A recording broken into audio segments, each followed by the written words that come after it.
Bikutsi. We are in Cameroon. That beautiful one is titled Sang Enterre. His name is Espo De Benz. He is a young Cameroonian Bikutsi artist. Beautiful piece there coming to you from Africa's Apex One Radio. And of course, we're doing African Fiesta number 24 with Ernest Kanjo. And of course, our next guest is in MG. His name is Dayo Chiedozie, author of Leopard Killer, which is new on the bookshelves. All right, just right ahead. We shall hit the road to Maryland. Don't just go away.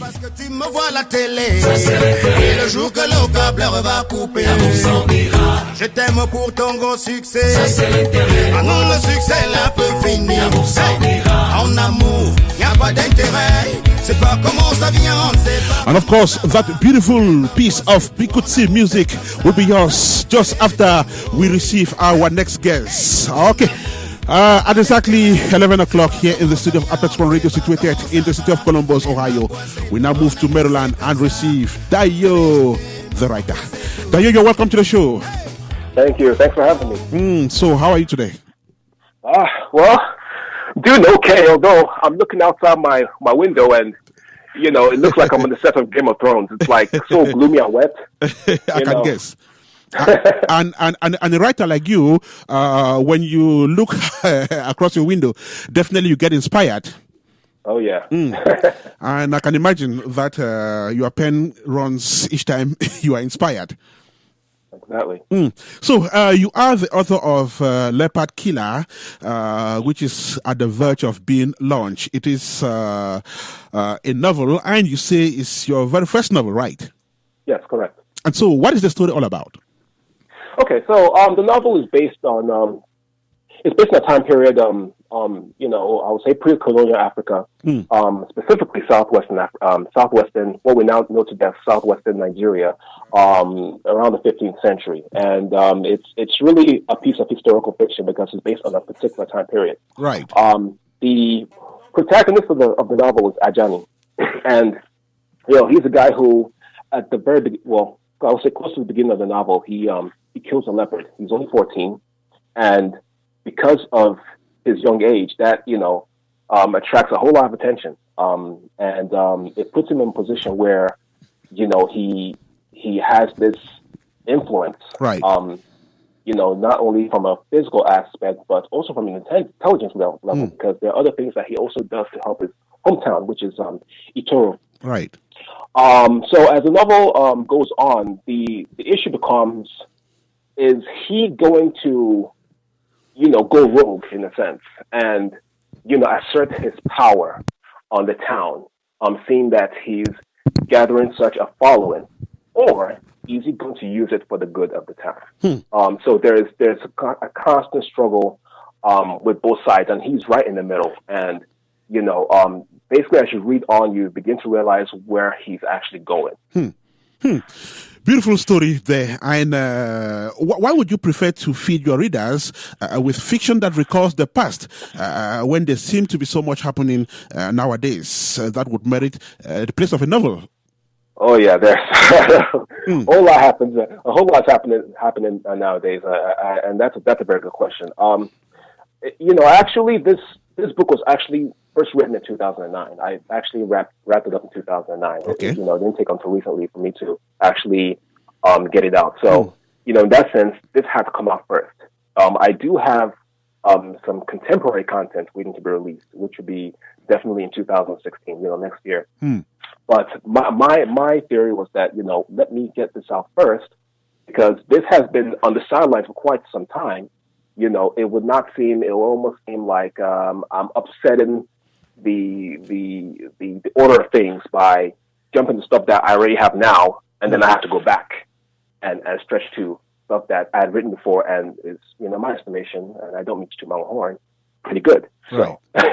So, you know, yeah, but definitely more contemporary content will be on the way, you know, as from next year onward. Right. But every now and then, I definitely would love to get back to the past, because I'm a history buff myself. I love history, and that's another thing. You know, I'm in love with West African history, in particular. And I was a very, very good history student. So this is really also more of my preference and my the major things I like to write about. Right. So, what is the setting of this novel? Ain't do the characters in it relate to today's typical Yoruba man in any way? Well, when I was writing the book, I didn't really have the typical Yoruba man in mind. I mean, to give you a little bit of a background, I mean, I am, my dad's Yoruba, mom's Igbo, so Okay. I'm really mixed as it is.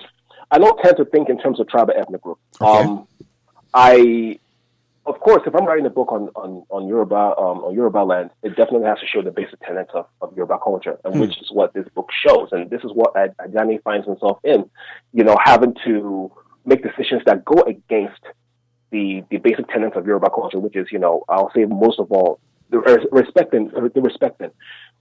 is venerated in the Yoruba culture, perhaps more so than any other group in Nigeria. And so, you have that conflict. And that is where I actually show bits and pieces. I don't want to go too deep because Yoruba culture is very complex and very sophisticated. So I don't want to overwhelm the reader, especially people who are non-African, with so much information that they can't even, digest it and actually get the full grasp of it. Right. So this novel really is geared towards the core audience. Really is an African crowd. Still younger, maybe like around 18, 35, because it's really more of an action adventure piece. Right. There's a lot of fighting, there's a lot of wars in it. There's some drama, there's some slow periods in the book, but for the most part, it's really an action-filled book. So my idea was to give it more of a wider appeal than just restricting it to, okay, how does this relate to the contemporary Yoruba person? Because by doing that, you are basically shutting off a huge chunk of your audience. So that is my approach. Right. So is it a self-published book, or you have a publisher? Well, it's self-published. It's actually coming through my company called Nijakana. Okay. It's the division of my company actually that I founded back in 2013. I'm also in the IT field, so I do provide IT services, and then there's a division of my company that deals with African-centric, content and publishing, and that's where Nijakana comes in. But I did actually, as soon as I finished writing the book, I did shop for publishing, and also had a talk with literary agents. And the general consensus is basically this: hey, you're a great writer. I love reading your book. Right. But we're not so sure of how much it's going to sell. Like, in other words, we're not so sure it's going to be a bestseller. And I'm thinking to myself, maybe if it was dealing with war or poverty or something like that, or something more sentimental, perhaps I might have had a chance. But eventually, something in me told me that, what? Why am I looking for a major publisher? Who else? Who better than someone like me to actually put this thing out on my own, do the promotion, know how I can promote it, and things of that nature. So, at the end of the day, and this is part of the reason why it took so long to come out. Okay. I founded the company. I focused more on my IT career, and then, eventually when I settled down, got married, got a kid, and I was like, okay, now it's time to focus on the writing. Right. So it's coming out on Nijakana. The web address is nijakana.com, and there's going to be a lot of content loaded out there from 2016. There's going to be a blog, and there's going to be it's basically serial fiction. So it's going to be content, like fictionalized content, based in a contemporary setting. I'm really going to be focusing more on the African diaspora, and also in relation to the people back at home. That's right. I don't have further details right now, but get back at me a couple of months from now, and I'll definitely have more information. Definitely. So, who has the forward, and why did you choose them to do it? Well, I actually have an acknowledgement page. I don't have a forward per se. Okay. The acknowledgement page is really for those who spurred me on in releasing this book, because, like I said, it became a legend of its own. Like, when is this book coming out? When's this book coming out? Who's this Ajani guy?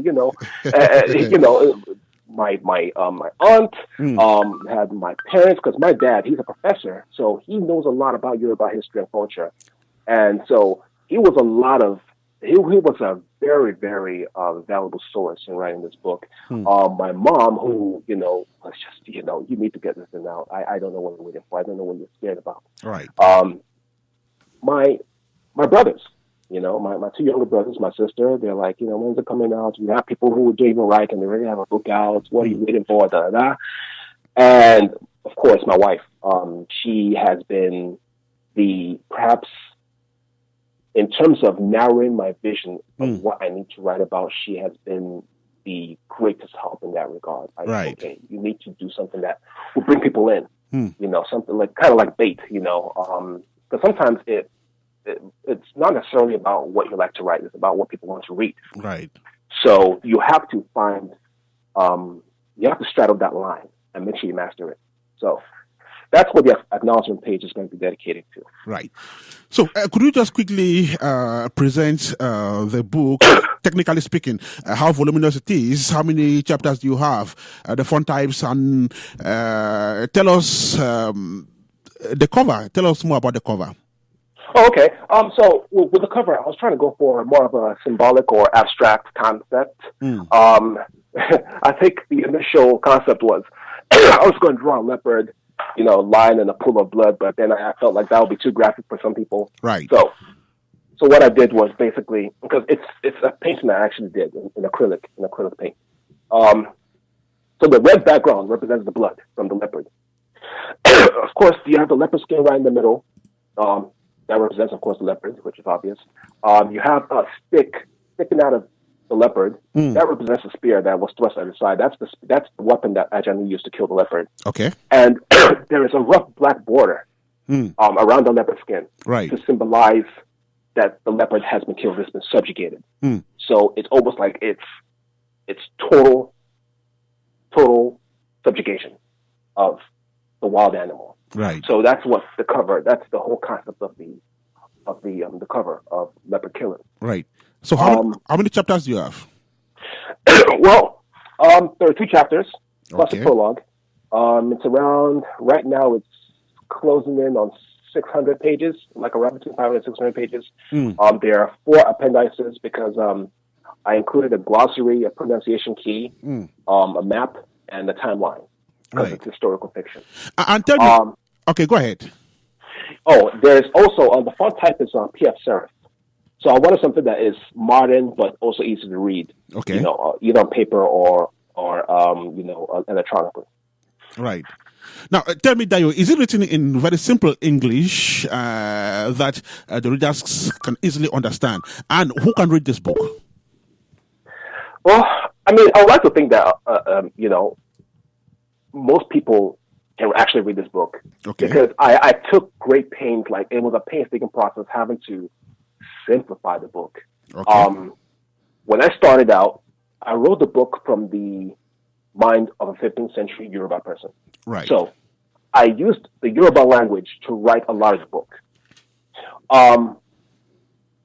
So what happens is that you have a lot of phrases and words and names that are not easily pronounceable, even by some Nigerians, because not all, Yorubas only constitute like 20% of the population. Not everyone understands Yoruba or speaks it. Right. So you have to make it very, very simple. Also, even some phrases, I'll write something and I'm like, wow, it sounds so much better in Yoruba than English. I'll even give an example. Benue song. Benue song means keep your mouth shut, right? Literally, but it sounds better in Yoruba than English. Right. So, these are the struggles I had to, I guess in a sense, eventually overcome, because if I really want a lot of people to read this book, they have to be able to not stumble on a lot of the words, a lot of the phrases, and even the overall feel of the book. So that's why I said that the core audience really is African. It's not even Nigerians, African, readers, younger crowd, 18 to 35, maybe a little bit older, because I really want as many people as possible to kind of identify them as Africans, and also for Western audiences, people who would expect to pick a book and actually understand what they're reading, and not having to feel that they require a lot of knowledge to understand what the book is all about. Now, tell us how the writing process went. Did you have to write every day, or at one point you had to suspend writing and do other things? Okay, so the history of this book is interesting, and I think eventually I might even have to write a blog about it. The history of the book actually stretches back to 2002. Okay. This is when I was finishing college. I was working on a comic book strip for The Retriever at the University of Maryland, Baltimore County. That's where I went. That's where I got my bachelor's from. And I was like, the more strips I did, the more I realized that, you know what, I could actually make a novel out of this. Okay. Interestingly enough, the year before, I'd actually written a 3-part novel. Like, it was just something, I wasn't really thinking about publishing it because it was really garbage to me. I mean, I didn't think it was that good. But it was almost like, I think when I finished it, I had like 1,000 pages. So what I did was I took the first part as the template for this book. I was like, okay, let me take this, let me see if I can expand it, maybe like double it, and and see where it goes. So from 2002 to around 2002, 2003 to like around 2007 when I started going to, I went to grad school at Georgetown. I would just write bits. I would just write maybe a chapter or half a chapter, make a correction here and there. So I wasn't always on it like every day. So it, then 2007, 2009, I stopped working on the book because, grad school, goodness gracious. 2009, I eventually finished it. So it's been a very, very long process, and this lends credence to my contention that the book had to come out. Like this has to be the first project from Dayo Chiedozie Akiwande that anyone gets to read before anything else, because it really was a labor of love and perseverance. The process, it was really, I think what I struggled with most was the research. Because African history is not like it's this neat timeline of exact dates. Okay. You have to make a lot of approximations and guesstimations on certain events in African history. For instance, this book is based in the 15th century. I mean, how I even came to actually base on that period is because, growing up in Nigeria, we learned history of a lot of people in Nigeria, especially the Benin Empire, which I'm a big Edophile, by the way, meaning that I'm in love with Benin history and culture. Right. I was enamored by the greatest ruler of that kingdom. His name was Ewari the Great. Okay. And I was like, man, wouldn't it be cool to have someone like Ajani be a contemporary of Ewari the Great? So I was like, okay, but first I have to make sure that I know what I'm doing with this time period. Okay, so where was Yoruba land at this time? Well, was it still taking shape? Were there empires then? And it was very hard because it wasn't like they had exact dates of, when this king ascended the throne, when he died, So I had to really, really study. Like I read lots of books, went to the library almost every day, talk to my dad or what he thinks. And I was able to get the best possible account of what Yoruba land was back then. So for instance, at that time, the Oyo Empire that we know that was very powerful, like around the 17th, 18th, 19th centuries, was not even there at that point. It wasn't even there. It wasn't as powerful. It's almost like saying that America in the 1700s, 1800s. It was nothing but a backward country. It wasn't the powerhouse that we know today. So these are things I just had to really, really work on and make sure that I'm as accurate as possible. Because I'm dealing with a time period that is not really, it's not like we had writing at that time, or if there's any writing at all, it was really from outsiders. So As accurate as possible, his name is Dayo Chiedozie Akiwande, budding novelist, and of course, he's on the verge of putting out his very first book, Leopard Killer. And of course, you're listening to African Fiesta. Dayo, we'll come back to you just after we receive another guest. Thank you so much for the great story you've been telling from that end. Okay, this is African Fiesta coming to you from Apex One Radio with Ernest, Kanjo. Let's have some music. Then, when we come back, we shall be making a stopover in Bamenda before we go back to Maryland. Le maestro Biba Bifana qui est allé dans le silence pendant très très longtemps, l'homme vit en Suède. And of course, you're listening to Les Maitos, beautiful Bikusi piece they're coming to you from Apex One Radio. And of course, you're listening to the 24th episode of African Fiesta with Ernest Kanjo. At exactly 29 minutes to 1, time for us to move back to MD, where Dayo Chiedozie is back on the airwaves. And so we're talking books and books. Dayo, you're welcome back to the show. Thank you. Thanks for having me. So we're talking there about Leopard Killer, and we are doing the last phase of this radio conversation with you on this book. So tell me, why did you choose to recount this story through a novel and not through a poetry or drama piece? Well, the way I figured is it's too long for a poem, too complex a drama, and in my estimation, the novel is a more popular format than either one of them. So, I mean, it was just an obvious choice to go with the novel. Right. And we are living in a world today that is more visual in terms of active images. And would you like to adapt this story into a play or a movie eventually? Oh yes, certainly, definitely. I'm an artist myself, and so I do have, I do understand the visual appeal of creating a movie out of a book or a novel. Right. The people involved though will have to have the technical skill to handle such a project. I'm very, very picky when it comes to that. Right. And also, the people I would choose to work with have to I wouldn't say completely, but as much as possible align my vision of what the movie should look like, right, and how it's going to be executed. So, but yeah, I'm definitely open to that. And I understand one man alone cannot do this huge job. Who are some of the people you work with in this project? Funny enough, I actually pretty much for the whole of myself. I mean, okay, I did have some input with from friends and family. We approach them, for some advice or some suggestions. So I'll give them portions of the book and they'll read it. And I'll give an example, like the prologue. The prologue was supposed to be very, very short, right. And I have samples of this. I have excerpts posted on my website.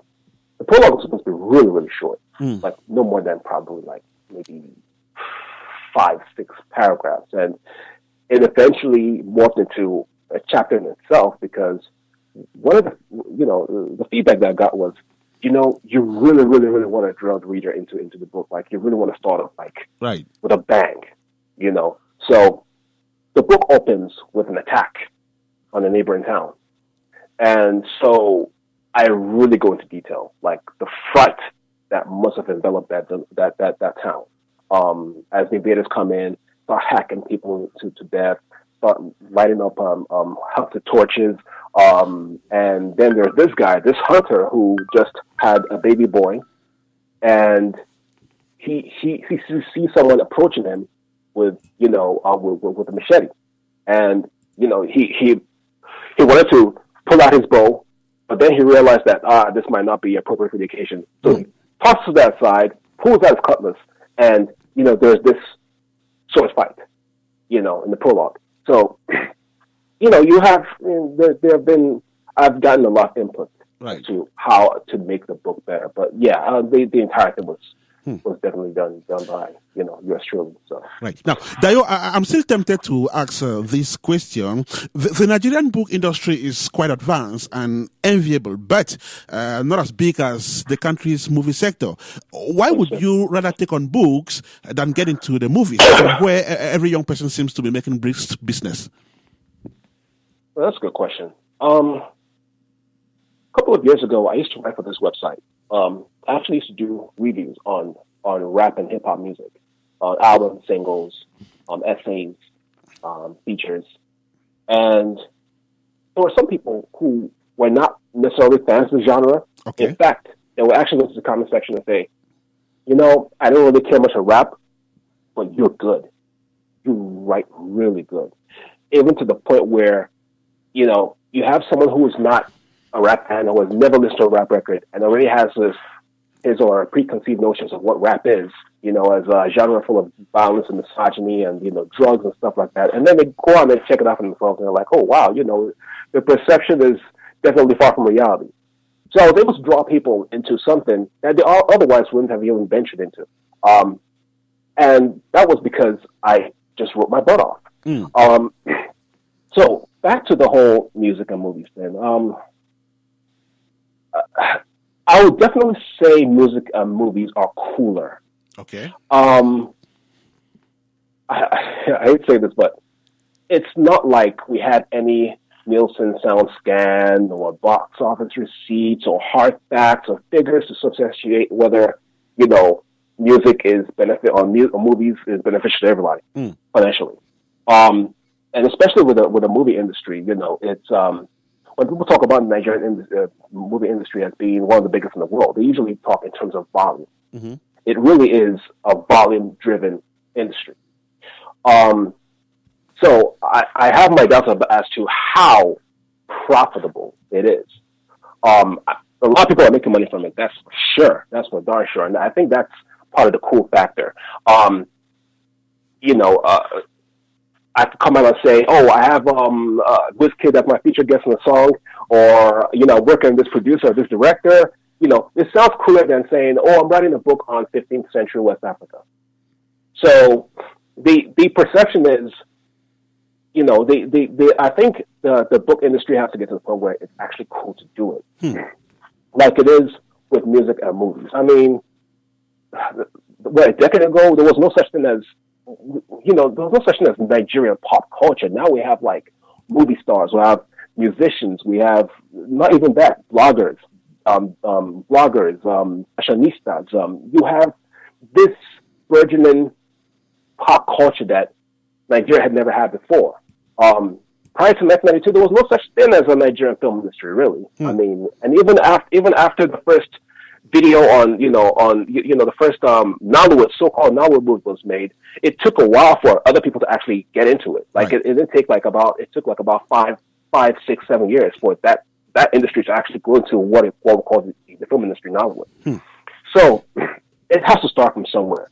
And I think that, with projects like Leper Killer and, what I'm going to do with Magicana, I can try and help make it cool to actually write or read, whatever the case may be, as being part of that kind of growing digital media, because not everyone can do music and movies. I mean, it will be severely limiting for us Africans to say that, okay, music and movies is that's all there is. Right. In fact, it reminded me of something. When I first even mentioned that I was even bringing a novel, you know what the first comment was? I was like, why don't you make a movie instead? Meaning, why don't you make a movie out of the novel? And I'm thinking to myself, the novel hasn't even come out yet, and you're talking about a movie. So it's definitely a challenge, and I welcome that challenge wholeheartedly. Right. Now, Dayo, you and I understand that to have a market nowadays, you need to present a product which is not a deja vu. Now, what distinguishes Leopard Killer from other novels? I'm sorry, can you please repeat the question? Yes. What I'm saying is that to have a market, you need to present a product which is not a deja vu, not something everybody has seen already. It has to be distinguished. So what makes it different from the other novels? Well, it starts from the concept itself. I don't think there are a lot of historical African fiction or ancient African adventure novels out there. Okay. I mean, I can only remember reading Things Fall Apart, and that's like close to the very point where the British are about to, run over Nigeria and kind of, colonize it. So that's the furthest Like, if you ask the average African, what, the kind of novels they've read in terms of the past, it usually goes that far back. Okay. This goes further. And also with a combination of action and adventure and drama that I feel is lacking in the market today. Right. So that's what distinguishes it, is the content and also the time period. Okay, so we're about to run off this radio conversation. At what stage is the project now? Oh, right now I'll say it's 90% done. Right now, all it's going through is the final edit. I have to finish up the appendices and also the formatting and publishing. The Leopard Killer is going to be available on the 19th of December. Okay. It's going to be published as an ebook and paperback. So, I'm currently working on the formatting. Okay. So it's almost done. The main content is done. It's just the book end. So, talking about the appendices and also the formatting. Right. So, are you planning any official launch of the book? Yes, I am actually going to plan it actually early next year. Okay. When I don't know for sure right now. I'm still taking suggestions. There's going to be a hardcover copy launch sometime. I'm guessing hopefully, if not in January, February, maybe like middle, like around March, April. Right. Because I'm also looking at the timeline. It's going to be a busy time in the Akiwande household. With my wife, coming up a new album very soon. Okay. So I also want to focus on that too. So all that would come to place later on, maybe early next year. I'm also planning sort of a book tour. I'll start a library system here in Maryland. I'll also try and see if I could get on campuses, bookstores, things of that nature. Right. So it's so far that's the outline. But I'm sure it'll be more fleshed out as time goes on. Right. So back in Africa, people are going to have the hard copy version. Yes, I mean this is basically it's a worldwide release, and it's going to be available ebook and hard paperback on the 19th of December. The hardcover copy is going to come out. Like I said, there's no set date yet, but it's going to be next year. So that people could like immediately on December 19th, if they want to get an ebook and actually read it digitally, they can actually do that. If they want, actual physical copy in their hands, they can actually do that. Right. And so how can they get to read the e-version? Right now, it's going to be exclusively at magicana.com. Okay. I am trying to work out a deal where I can actually have it at Amazon and Google Play. I'm still trying to work out the kinks on that deal. But for now, you can go to magicana.com because I think that's going to be the main portal for everything, all the book releases, as well as, digital content, serial fiction that I'm going to be posting on the site next year. Okay. So once you've begun, you will always write. So are you planning on the next novel yet? Well, like I said, I already have a lot of content. Like I would say, 2-3 books worth. Wow. Because the thing is, when I finished the book, I kept on writing. Okay. I would, every now and then I'll write. If I had an idea, I'll write it down. I'll flesh it out. So I have a lot of material. And funny enough, I actually stumbled upon. It's a book that my dad gave me. It was actually a novel that I'd written back in 1992. This is like I was only like a toddler then. So eventually I would also like to release that. I'll probably put it up as a free download, and have people look at where I started, and it brought me back to that time when I was just really exploring my literary and it's actually an illustrated storybook. But it takes me back to the beginning, where it all started. So that's the significance. And so his name has been written in the golden books of African writers. Dayo, thank you so much for making the African book industry one novel richer. And thank you also for accepting this radio talk. Likewise, thank you very much for having me. Okay. And that was our guest at large, special guest, of course, Dayo Chiedozie Akiwande, author of Leopard Killer that sees the light of day on the 19th of December this year. And I'm going to enjoin you to procure copies of the book and read it. You probably come back and tell me that I was making a mistake to recommend Leopard Killer, whose author we've just been talking to. Thanks so much. And we hope to have you some other time. African Fiesta on Apex One Radio. When we make a last stop over in Boya, it will be time to say bye-bye. But for now, let's listen to this beautiful music.